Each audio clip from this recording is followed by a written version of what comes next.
In November 2022, the second largest crypto exchange on Earth disappeared in 9 days. $32 billion. Gone. 1 million ordinary people woke up one morning and their money simply wasn't there. As the crisis unfolded, reports and testimony later described Sam Bankman-Fried as appearing detached from the catastrophe surrounding the company. This is the story of FTX. In 2021, a 29-year-old man with messy hair and cargo shorts became one of the most powerful figures in global finance. His name was Sam Bankman-Fried. His company, FTX, was valued at $32 billion. Tom Brady endorsed it. Steph Curry endorsed it. Larry David starred in its Super Bowl advertisement. Politicians took his calls. Regulators praised his vision. Magazine covers celebrated his genius. He even put FTX's name on the Miami Heat basketball arena for $135 million. It felt permanent. It felt real. But in November 2022, in just 9 days, every single thing he built collapsed. And what investigators found underneath was far darker than anyone imagined. Here's the question at the heart of this story. FTX was not some obscure startup operating in the shadows. It was the second largest crypto exchange on Earth, trusted by 30 million users across the world, backed by the smartest venture capital firms on the planet. Sequoia Capital, SoftBank, Tiger Global. So how did it disappear in 9 days? The answer begins with a secret that Sam Bankman-Fried had been hiding from almost the very beginning. FTX was founded in 2019. Sam Bankman-Fried, known to everyone as SBF, was 27 years old. He was an MIT graduate, a former trader at Jane Street Capital, one of the most respected quantitative trading firms on Wall Street. Brilliant, methodical, and extraordinarily persuasive. But what made SBF truly different, what made the world trust him completely, was his philosophy. He called it effective altruism. The idea that you should earn as much money as possible in order to give it all away. He drove a Toyota Corolla. He slept on a beanbag in his office. He donated millions to charity. The world found this irresistible. A Wall Street prodigy who didn't care about money. A crypto billionaire who wanted to save the world.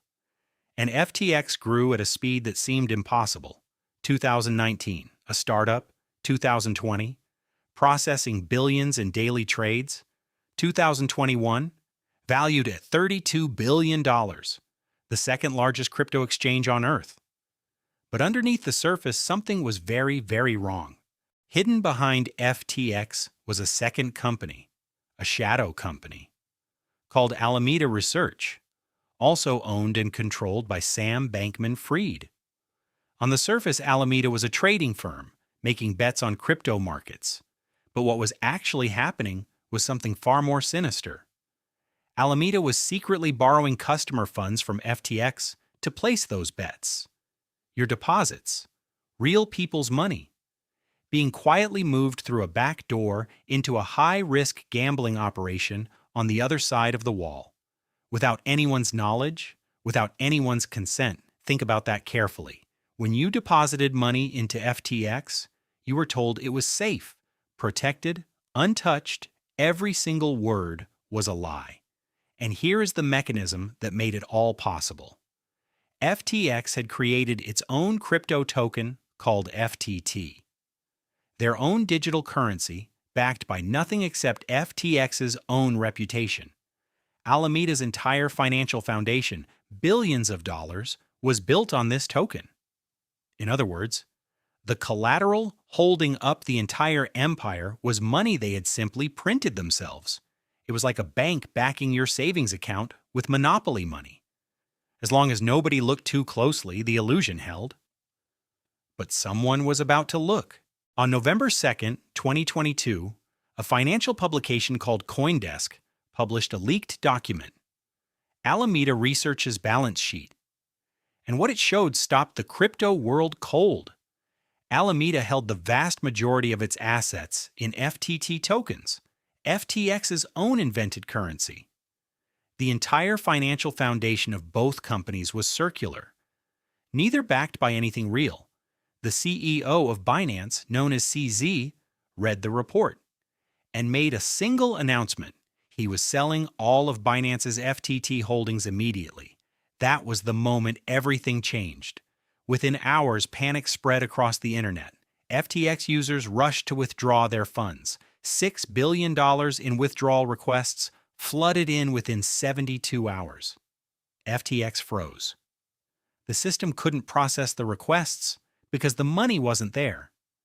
In desperation, SBF called CZ directly. He begged Binance to acquire FTX and bail it out. For approximately 24 hours, it appeared FTX might survive. Then Binance looked at the books. What they found was described as a complete disaster zone. Binance walked away. On November 11, 2022, FTX filed for bankruptcy. $32 billion in value, evaporated. 1 million creditors left with nothing. The new administrator brought in to manage the wreckage was John Ray, the same man who had cleaned up after Enron. He said publicly that in 40 years of legal work, he had never seen such a complete failure of corporate controls. Never, in 40 years, including Enron. But behind the numbers were real people. A nurse in Ohio, gone. A retired teacher in Florida, gone. A student in the United Kingdom, gone. Over 1 million creditors.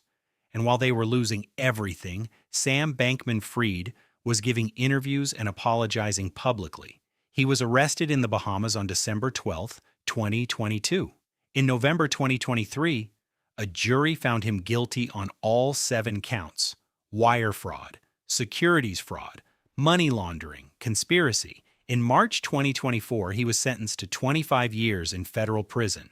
The collapse of FTX left 3 lessons. Trust without verification is blindness. Complexity is sometimes camouflage. And character is not credentials. FTX didn't collapse because of bad luck. It collapsed because the foundation was built on lies. FTX was destroyed by the same thing that destroys almost every empire, the belief that nobody is looking. Subscribe to Redwood Theory. Next week, Theranos.